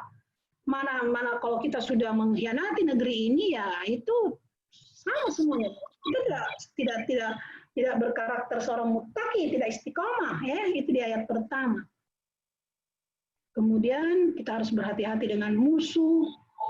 musuh yang itu ya, karena kalau mereka di atas kita, makanya orang muslim itu harus kuat, orang beriman harus di atasnya, karena kalau orang yang tidak beragama, orang yang musyrik di atas kita itu tidak akan peduli. Sedangkan kalau kita, walaupun kita berjaya, kita masih dituntut oleh Al-Quran untuk selalu memelihara ada yang namanya kekeluargaan, kekerabatan, namanya janji yang harus kita pegang teguh. Kira itu ibu-ibu sekalian, mudah-mudahan kita bisa memahaminya ya. Saya kembalikan kepada Ibu Maria, kalau ada hal-hal yang perlu dipertanyakan, saya persilahkan Ibu. Ya, alhamdulillahirrahmanirrahim. Terima kasih Umi yang sudah menyampaikan tafsir Quran Surah At-Taubah ayat 7 sampai dengan 13. Dan insya Allah seperti biasanya sekarang kita akan memasuki sesi tanya jawab. Ya, jadi di antara sahabat Villa ada yang ingin lebih detail lagi menanyakan tentang tafsir dari Quran Surah At-Taubah yang tadi telah. Iya, sebelumnya Bu ya, saya kan masih ada tersimpan video yang pertama itu, karena ini berentetan, bisa diulang kembali, diputar kembali, supaya jadi lembaran keberapa kah ini Bu? Baru lembaran kedua ya? Lembaran kedua ya. Iya, jadi tolong dibuka nanti kembali itu yang video saya yang pertama sekali surat Taubah itu, nanti kita ada kesinambungannya supaya kita karena tidak sempat saya mengurai sebelumnya itu. Ya, insya Allah nanti iya, ada ya, kita ulang ya. Mumpung kita masih di awal sekali At-Taubah. Karena At-Taubah ini banyak sekali pembelajaran ke depan, insya Allah hanya ayatnya berapa dan kita akan pahami secara menyeluruh. Karena ini per lembar ya. Jadi lembaran pertama tolong Ibu kembali itu karena dia bara'atun minallahi wa rasulih, kan ayat yang pertama Bu ya. Ini melepaskan diri. Jadi itu tadi seandainya Ibu tadi ingat, oh iya memang ayat ini berbicara tentang Allah melepaskan diri dari orang-orang musyrik itu. Bara'atun minallah. Dan ingat Ibu, ini masih bersambung sebenarnya dengan Al-Anfal. Ini Al-Anfal dengan At-Taubah itu sebenarnya satu surah, satu ji. Karena masalah-masalah perang, masalah-masalah itu satu. Tapi makanya dia tergolong masuk apa Bu? As-Sabu At-Tiwal. Masuk dia kategori 7 yang panjang itu 2 ayat tapi masuk dalam ayat yang lebih 200, semua jadi jumlah. Ya, jadi satu saja sebenarnya ini. Makanya tidak ada bismillahnya itu. Ibu lihat kan setiap surah itu diawali dengan basmalah. Ya, dengan basmalah. Ini tidak ada, Taubah itu tidak diawali dengan bismillah karena dianggap satu dengan Al-Anfal. Gitu. Jadi setiap surah itu Bu, biar surah pendek itu kalau surah namanya lain itu pasti diawali dengan bismillah karena pembatas. Nah, ini Taubah itu cuma bagi buka, tidak ada bismillahnya. Nah, itu pertanyaan kalau ditanya Ki ya, kenapa di surat Taubah tidak ada bismillah? Nah, semua ayat setiap surah yang baru itu ada bismillah. Ya. Nah, supaya kita tahu bagaimana eksistensinya Al-Quran, banyak hal yang mesti kita pelajari tentang Al-Quran, sebelum kita mempelajari Al-Quran sendiri. Banyak hal-hal yang sangat menarik. Ya, saya serahkan kembali kepada Ibu. Ya, silakan sahabat Villa. Ada yang ini sudah ini saya katakan sudah mendekat 20 partisipannya. Alhamdulillah, iya. Silakan, ada Ukti Nur Hudaya, Ukti Marwah, Ukti Iva. Coba tanya Ya, ya silakan. Bismillah. Begini Ustazah, misalnya kita ada niat ya. Apakah niat itu termasuk juga dengan janji? Atau yang harus dipenuhi begitu, atau masih bisa dibatalkan begitu? Kalau ada niat. Iya. Niat apakah niat itu janji? Iya, karena niat itu Bu, itu yang dilihat oleh Allah. Kalau kita sudah niat itu sudah tercatat satu pahala Bu, kalau yang baik kita niatkan ya. Karena itulah yang direspon oleh Tuhan. Niat. Kalau kita melakukan sesuatu tidak ada niat, tidak ada. Ya kan? Niat. Jadi niat itu menentukan pertama sekali. Kalau kita lakukan, mendapat pahala. Jadi ingat Bu, jangan melakukan sesuatu tanpa niat. Karena itulah yang direspon oleh Tuhan. Niatnya innamal amalu Binniyati. niat. Jadi jangan tidak berniat sesuatu. Ada rencana kan? Rencana baik, insya Allah. Iya. Umpamanya niat kita mau bersedekah, terus tidak jadi. Tidak jadi, berarti Tuhan tidak mencatatnya, tapi sudah dicatat satu amalan baik. Sudah dicatat 1 amalan. Kalau dilakukan sudah dapat 10.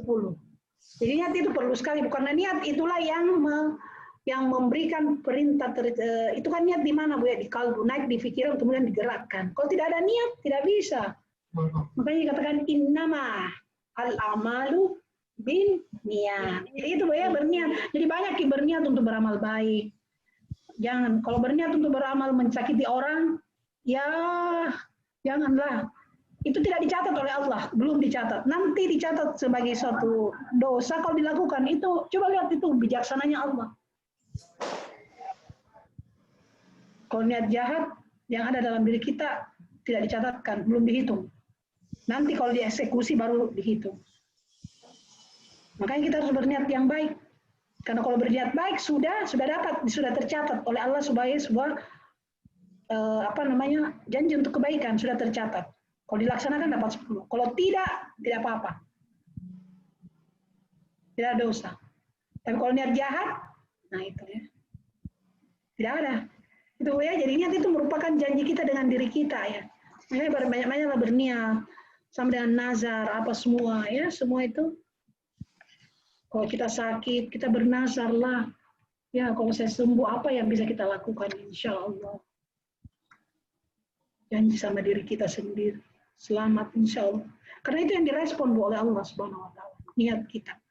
Karena niat itu digerakkan oleh kalbu, naik ke pikiran kita, kemudian digerakkan oleh badan kita. Jadi adalah niat kita untuk berbuat sesuatu sampai sebelum kita menghadap Allah. Ada sesuatu dan kita ada ikhtiar ke sana. Pelan-pelan aja. Bu ya, saya kira cukup Bu. Jadi itu ibarat janji. Ya, Masya Allah. Saya berniat untuk haji dan umroh lagi, Umi. Berniat. Menurut yang tidak sampai sudah dicatatkan oleh Allah Subhanahu Wa Taala. Dia ini sudah berniat. Iya. Iya. Perlu berniat walaupun ini. Berniat saja untuk umrah. Berniat saja. Ya. Alhamdulillah. Ya, baik. Selanjutnya silakan Ukti Nur Hudaya. Mungkin saya ada sedikit juga nih terkait janji nih janji. Mungkin kayak yang disampaikan tadi Umi Amrah bahwa mungkin karena ingin selalu dapat pahala janji yang baik-baik. Iya. Janji menyenangkan orang gitu kan. Cuman saking seringnya berjanji, kadang yang dijanji itu udah lupa. Sering janji, nanti saya ini ya, nanti saya kasih, nanti saya ini, tapi tidak ditepati, gimana itu? Baik itu. Tidak istiqomah namanya itu. Nah, bagaimana cara menyampaikan itu kalau ini? Kalau saya tidak janji, tidak janji, tapi janji. Tidak janji. Tidak janji nih. Kalau anak itu sering kita janji. Nah, ini padahal nanti nggak lupa. Jadi anak kasihan ingat. Aduh, mamaku, ya. Janji. Saya tuh memang terus terang kadang suka menjanji. Kalau senang hati dijanji, nanti diantar. Nah, itu berarti kita tidak istiqamah. Kita memberikan contoh kepada anak-anak kita, Ibu. Ya. Usahakan kita berjanji dan menepati janji. Kalau tidak, jangan lahirkan itu janji, jangan keluar dari mulut. Kalau kita ragu-ragu, berjanjilah dalam diri kita, saya akan kasih nak. Karena anak kita, nah inilah pemimpin-pemimpin itu, ketika dia di atas berkampanye berjanji, makanya dia tidak berberkah kalau dia tidak penuhi itu janjinya. Makanya pilihlah yang tidak terlalu banyak janji, tapi banyak bekerja. Nanti sudah lewat, pilih. Untung sudah lewat. Alhamdulillah. Ya, terima kasih Ukti Yaya. Berikutnya ada Ustadz Muhammad Safril Mude. Silakan. Bismillahirrahmanirrahim. Assalamualaikum warahmatullahi wabarakatuh. Waalaikumsalam. Kenapa nggak nyala videonya? Ada aurat jika Bang. Ada aurat. Teteh ya. Ya, silakan. Nah, iya, cakep kalau begini. Menantuku. Masya Allah. Bismillahirrahmanirrahim. Berbicara tentang janji. Nah, kan nazar itu ketika kita bernazar kan termasuk janji yang harus ditepati juga. Nah, bagaimana ketika nazar itu karena tidak sanggup kita untuk memenuhinya, malah bikin kita sakit atau malah mencelakakan diri. Contohnya misalkan, saya misalkan lagi menghafal, saya tidak akan kemana-mana, saya tidak akan makan kalau belum hafal halaman ini misalkan. Nah, ternyata takdirnya tidak hafal-hafal. Nah, itu bagaimana? Makan juga. Terima kasih, itu dari saya. Assalamualaikum warahmatullahi wabarakatuh. Itu berarti belum istiqamah Anda, ya. Latihlah diri ya, itu memerlukan pelatihan istiqamah. Apapun sekecil, apapun kalau kita istiqamah ya, itu sifat istiqamah itu tidak serta-merta tumbuh, tapi melalui pembiasaan, pelatihan ya. Nanti akan, yang penting ada komitmen untuk memenuhi janji. Ya, biasa kita memang semua ingin, tapi kok tidak bisa ya. Berarti kita belum istiqamah. Masih perlu latihan ya, masih perlu latihan. Tapi ingat juga ya, la yukallifullahu nafsan illa usaha. Allah tidak akan, maka jangan membebani dirimu, jangan kau bernasar-nasar yang kamu sendiri tidak mampu. Karena Allah tidak bebani ki. Bernasar saja yang mampu, yang itu ya. Karena itu melatih diri kita untuk istiqamah. Istiqamah terhadap apa yang kita sudah ucapkan, apa yang kita sudah niatkan, ya. Nah itu nanti waktulah yang akan mendidik kita. Mungkin karena kamu masih dalam awal perjalanan begitu, ya. Jadi itu yang jelas itu istiqamah itu adalah ciri orang yang bertakwa. Istiqamah itu artinya memegang teguh apa yang dia sudah katakan, apa yang sudah janjikan, hatta kepada dirinya sendiri.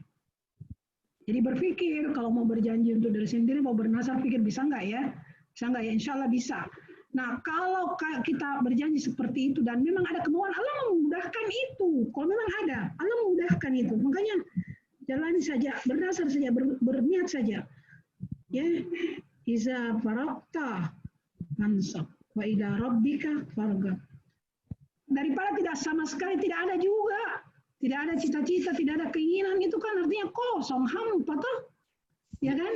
Jadi memang serba itu ya. Insya Allah kalau kita ada niatan itu dan dipermudah oleh Allah, kalau memang ada. Ada ya, where is, ada itu pepatahnya orang Inggris, where is beginning, there is difficult. Memang awalnya susah, tapi kalau memang ada kemauan, di situ ada jalan. Ya, jadi enggak istiqomahan ya. Memang kalau dilihat itu awalnya memang susah Nanda. Susah. Orang Inggris juga mengatakan itu. Where is beginning, there is difficult. Tetapi kalau kita sudah lalui dan memohon kepada Allah, insya Allah Allah memudahkan. Karena saya bayangkan itu dulu ya. Waktu mau ke Mesir itu susahnya membayangkan yang susah-susah aja. Saya bayangkan saya diancam oleh keluarga. Kalau kau ke Mesir itu tidak kawin, sudah umurmu sudah berapa, kau tidak dapat jodoh. Dia ancamannya begitu. Pas saya baru saja mendarat di kota Kairo, jodoh saya sudah dapatkan. Karena bertekad ya. Itu contoh aja ya, masa lalu orangnya sudah tidak ada kok. Ya. Jadi ada janji dan tekad. Jadi jangan main-main dengan janji, jangan main-main dengan niat. Ya insya Allah bisa akan ada mudahnya, Allah akan membuka jalannya itu. Ini banyak kan cerita dia ada niat untuk bersedekah 1 miliar umpamanya. Ternyata Allah bukakan itu, Allah mudahkan. Kalau memang ada kemauan. Jadi apa yang kita niatkan itu lahir dari sebuah tekad ya. Itu namanya izmah, al-azimah ya. Tekad, niat tekad. Di situ ada kemudahan. Tapi jangan juga membebani diri. Kau lihat kondisi diri karena Allah mengatakan la yukallifullahu nafsan illa usaha. Diri itu kalau memaksakan ya, tidak. Jadi cerdaslah ya Nanda. Kira itu Bu. Alhamdulillahirrahmanirrahim. Baik, masih bisa Umi? Di sana udah 5:30 ini.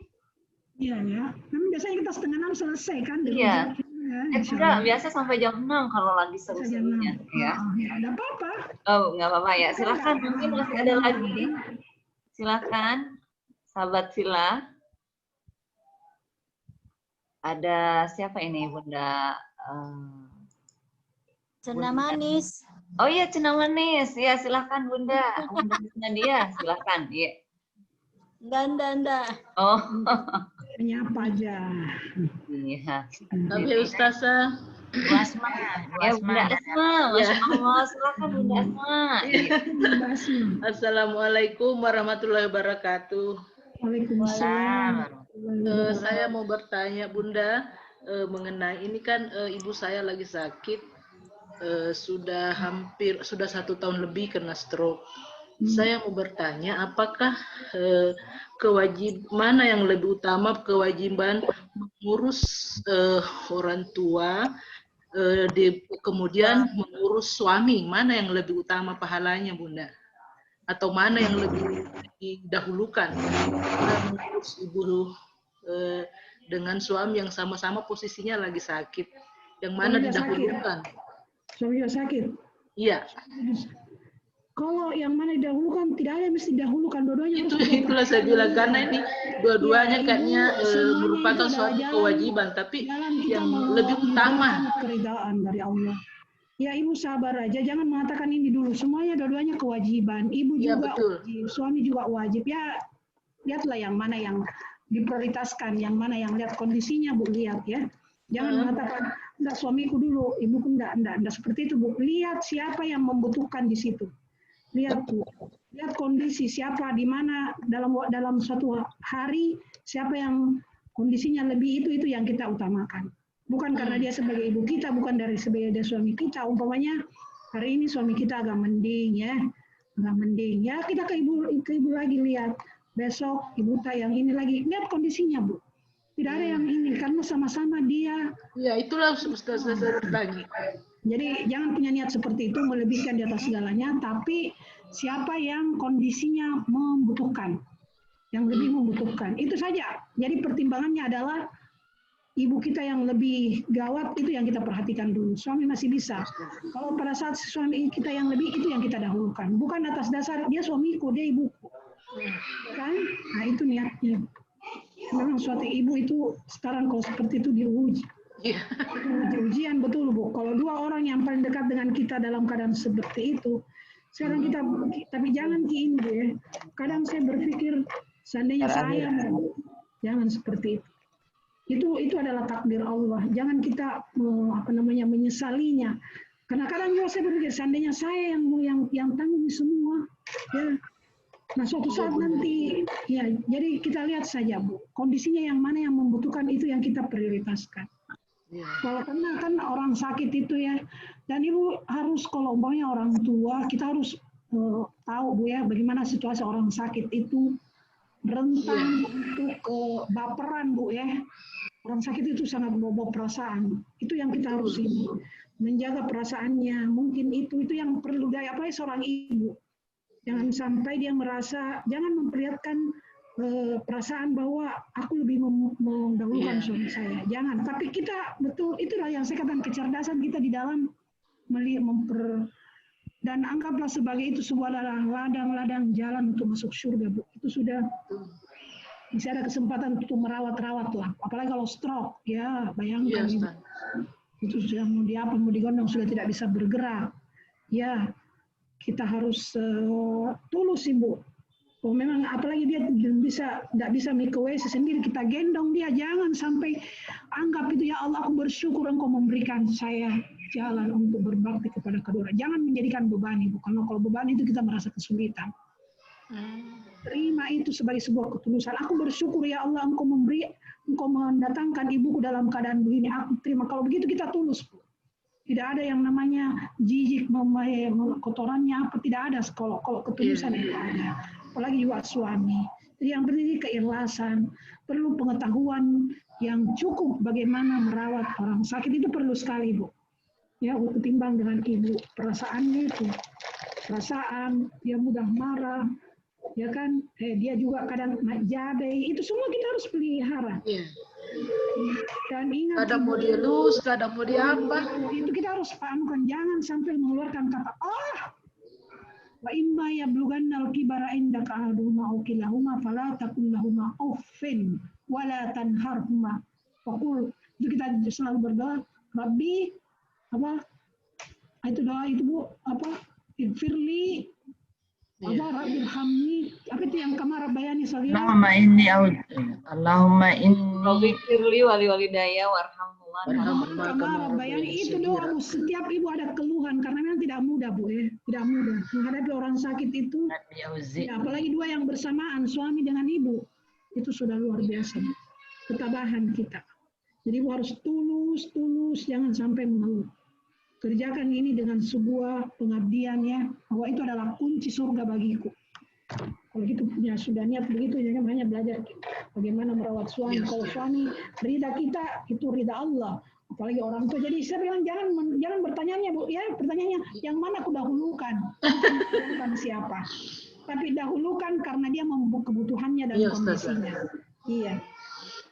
Saya kira itu Bu, tidak ada pilihan siapa yang kudahulukan. Semua adalah orang. Iya, terima kasih. Iya. Ya, alhamdulillah ada Bunda Rina Usman. Bunda Rina Usman, angkat tangan. Mau bertanya. Bunda Iva mau pamit? Ya, silahkan Bunda Iva. Assalamualaikum. Kenal Ustazah. Ya. Salam.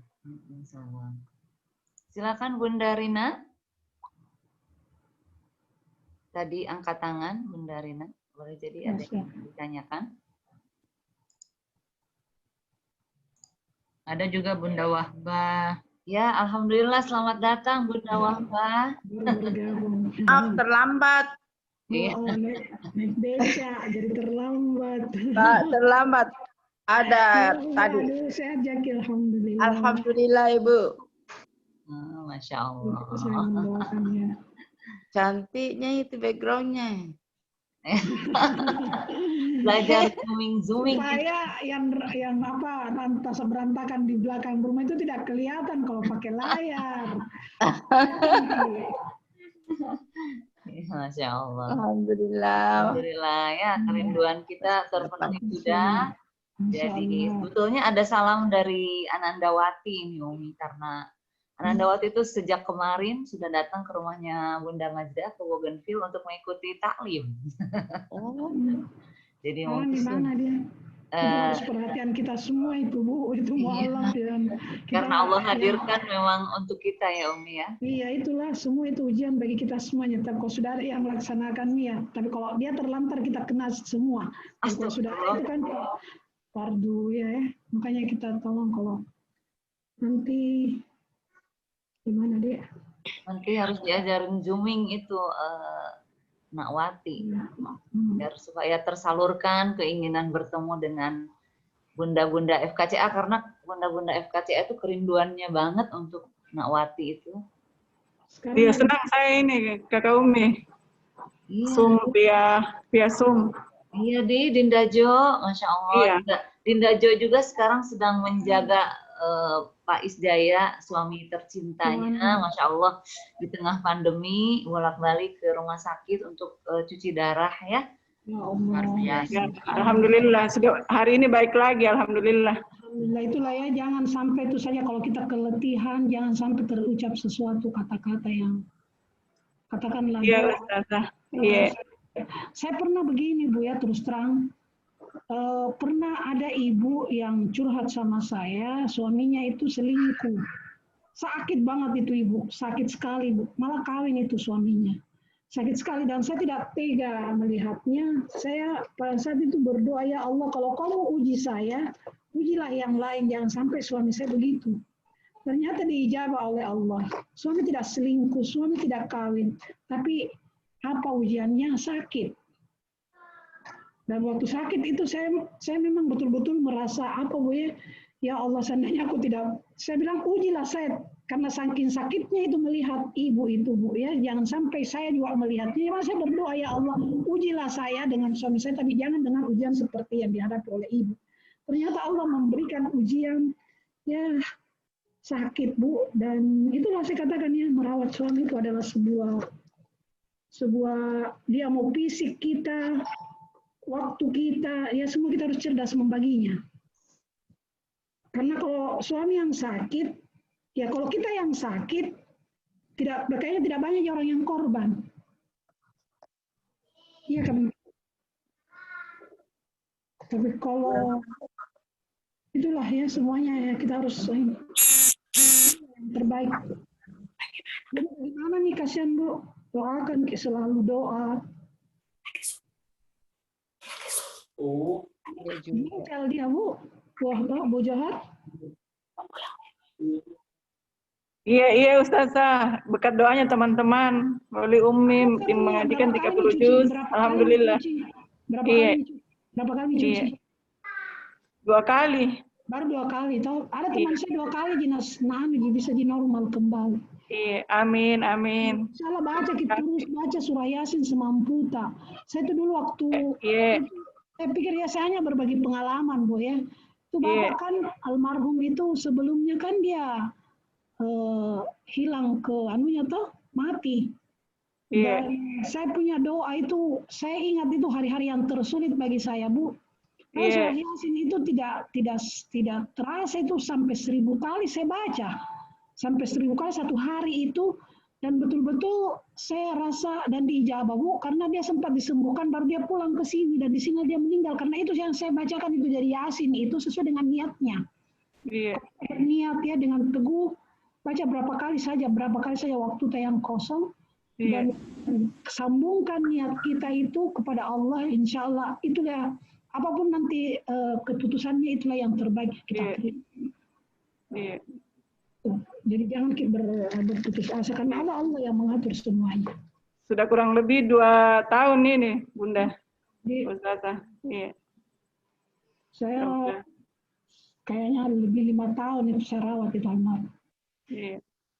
Jadi semua ini kita ini diuji lah, Bu ya, karena kita sudah Tommy juga kasihan dia, kita mengalami masa-masa dia kuat. Dia kebaikannya sudah ada nih. Iya kan, itulah diingat. Makasih Ustazah. Kurang lebih 5 tahun saya juga merawat suami. Sama ya Bu ya. Insyaallah. Kurang lebih 5 tahun juga. Jadi ini ibu-ibu tunggal FKCA itu rata-rata adalah suami merawat suami. Kita sendiri karena memang saya juga begitu. Kurang lebih 5 tahun. Usia harapan hidup laki-laki itu lebih pendek. Kita bisa bertahan ini ibu-ibu ya. Saya ada grup, Bu, semuanya orang sudah kehilangan, semua ada grup yang sama-sama kami dari keluarga, semuanya di situ sudah pada sendiri. Ada yang kita pura-pura saja senang di depan anak-anak. Kenapa mesti berpura-pura?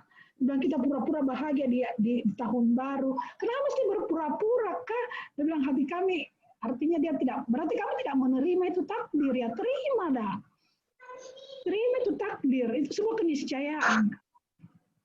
Itu kalau ada perasaan-perasaan seperti itu masih tidak ridha menerimanya. Iya, betul. Kita ridha menerima semua ini kan kehendak Allah dan itulah garis takdir kita. Usia harapan hidup laki-laki itu lebih pendek daripada perempuan yang sekarang. Pendek mereka tidak ada yang bertahan satu-satu yang bertahan di atas 60. Kalau kita kan banyak yang bertahan di atas 60, betul? Ya, saya 69, Bu. Laki-laki jarang sekali, Bu, dihitung jari ada yang bertahan satu-satu. Karena usia harapan hidup mereka memang rendah, banyak sebabnya. Stres yang berkepanjangan, mereka tidak terlalu mementingkan imunnya banyak hal. Sehingga penelitian untuk sementara menetapkan seperti itu, bahwa usia harapan hidup laki-laki itu lebih rendah dibanding dengan perempuan. Kita perempuan kuat beribadah, itu salah satu imun bagi kita yang memperpanjang. Perempuan ya. Lebih tanggul. Check up-nya rajin. Iya, menjaga kebersihan juga, Bu. Ya, laki-laki tidak. Kan itu yang menyebabkan seperti itu. Iya. Saya 69 tahun saya, 21 Oktober kemarin. Sudah yang tahun ke-29 ini, Bu. Sabar. 69. 21 Oktober kemarin. Oh, usia tak. Tapi berapa lama nih almarhum? Sudah 10 tahun nih. 5 tahun lebih saya rawat. Sampai bawa operasi ke harapan kita. Dia penyakit jantung. Iya, itulah ya. Insya Allah kita bertemu kembali. Sebenarnya dia tidak mati, dia itu ada di samping tak. Hadirkan ada di samping tak di situ. Cuman tempat saja yang berpisah. Ruhnya itu tidak mati, ada Ji. Tapi waktu mau meninggal saya sendiri, Ibu Ustaz, yang kayak ada hidayah begitu membimbing dia sampai nafas terakhirnya saya sendiri. Artinya di akhir hidupnya itu kan dia terbimbing. Sama juga Bu. Makanya kalau sakit itu kasihan jangan terlalu lama tinggalkan Ibu. Nah, jangan terlalu lama dibiarkan dia sendiri. Iya, selalu kita berada di samping. Itu bedanya perempuan dan laki-laki. Alhamdulillah, Rabbil Alamin. Ya. Telaten perempuan, rajin berobat kalau ada keluhannya. Kalau laki-laki tidak. Tidak. Stresnya juga tinggi kasihan. Iya. Baik, Alhamdulillah, Rabbil Alamin. Dengan demikian mungkin selesai ya karena sudah mau maghrib di Makassar. Ya, kami haturkan syukron wa jazakumullah ahsanal jaza.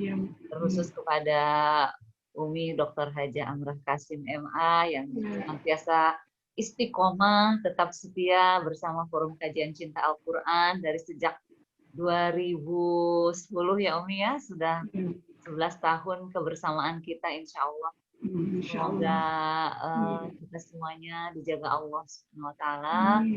Di masa pandemi ini kita tetap bisa menikmati halakoh-halakoh tadabbur Al-Quran, kemudian kita bisa lebih paham dengan Al-Quran, kemudian kita lebih ingin mengamalkannya dalam sisa hidup ini, kemudian kita bisa meninggalkan sejarah yang indah untuk putra-putri kita, anak-anak cucu kita nanti, bahwa ibunya, neneknya adalah sosok yang patut diteladani dalam mentadabburi Al-Quran. Amin ya robbal alamin.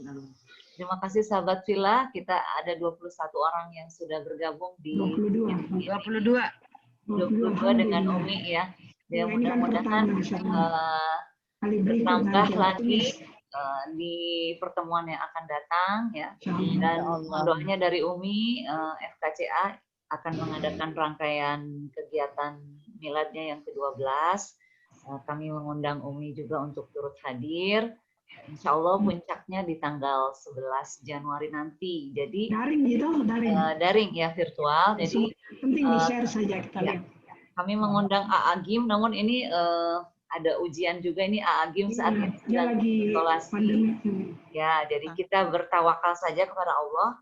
Yang terbaik nanti yang akan mengisi di acara miladnya FKCA. Amin. Baik, sahabat Villa, sekali lagi terima kasih. Mohon maaf yang sebesar-besarnya apabila interaksi kita, komunikasi kita selama ini ada hal-hal yang kurang berkenan. Mudah-mudahan kita bisa senantiasa saling memaafkan selalu ya di sisa usia hidup ini, apalagi di masa pandemi ini karena kita tidak tahu tiba-tiba sahabat kita, orang-orang terdekat kita meninggalkan kita dan boleh jadi kita mungkin esok atau lusa giliran kita ya. Jadi mohon maaf lahir dan batin. Baik, mari kita tutup dengan bersama-sama membaca hamdalah. Alhamdulillahirabbil alamin. Alhamdulillahirabbil alamin. Doa kafaratul majelis. Subhanakallahumma wa bihamdika asyhadu an la ilaha illa anta astaghfiruka wa atubu ilaik. Terima kasih Bunda. Wassalamualaikum warahmatullahi Ibu Ustazah. Sudah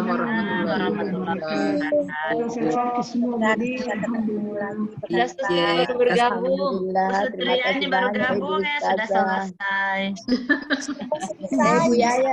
Yang penting silaturahim. Alhamdulillah, makasih. Ya, rindu. Bunda ya, mau gantian punya Mama. Iya, Assalamualaikum. Terima kasih Umi. Waalaikumsalam. Ya, nanti dilanjut ini apa namanya store hafalannya lewat Zoom. Iya, insya Allah. Iya. Betul. Kita agendakan. Bagus. Langsung dikoreksi.